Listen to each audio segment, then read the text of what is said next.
Terror attack in Amsterdam. The Israel escalation creeps further into a full-blown regional conflict. Will Germany's collapse bring chaos to Europe? Hi, welcome to 333.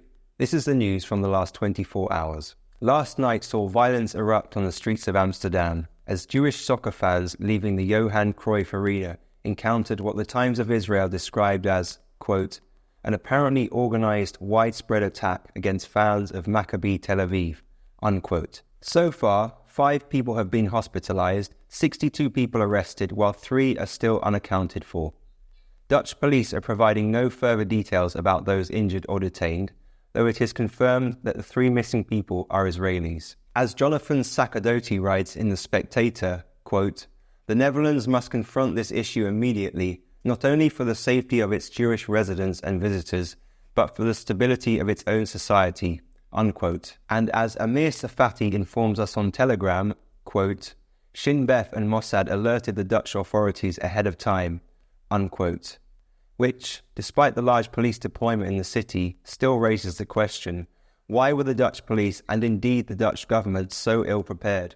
Alongside the continuing strikes in Gaza, the IDF also destroyed one of the larger Hamas tunnels, part of the network which, of course, ultimately spans the entire territory. And following the initial communication between the newly re-elected President Trump and Prime Minister Netanyahu, Hamas itself issued an official declaration for the incoming US president, stating that he must, quote, work seriously to stop the war of genocide and aggression against our Palestinian people in the Gaza Strip and the West Bank.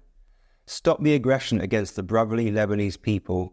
Stop providing military support and political cover to the Zionist entity, and to recognize the legitimate rights of our people, unquote. Exactly how and if such requests will be met by both the United States and Israel itself will quickly unfold in the coming weeks. Meanwhile, back in Europe, Germany has been facing increasing problems, with mass migration and domestic energy supply being 2 of the most significant.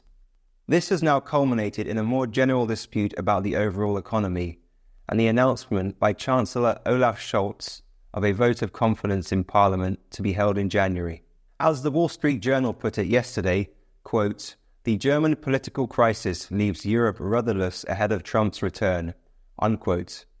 This being a reference also to Trump's threatened use of trade sanctions with EU countries, as he tries to protect the United States from what he perceives as unfair foreign competition.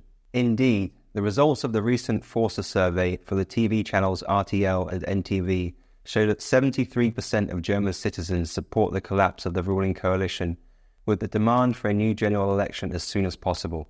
As Foreign Minister Annalena Baerbock of the Greens said, quote, this is not a good day for Germany and not a good day for Europe, unquote. Thank you for watching. At 333, we always try to offer an unbiased presentation of the news. Let us know how we're doing, leave your thoughts and comments below, and see you on Monday.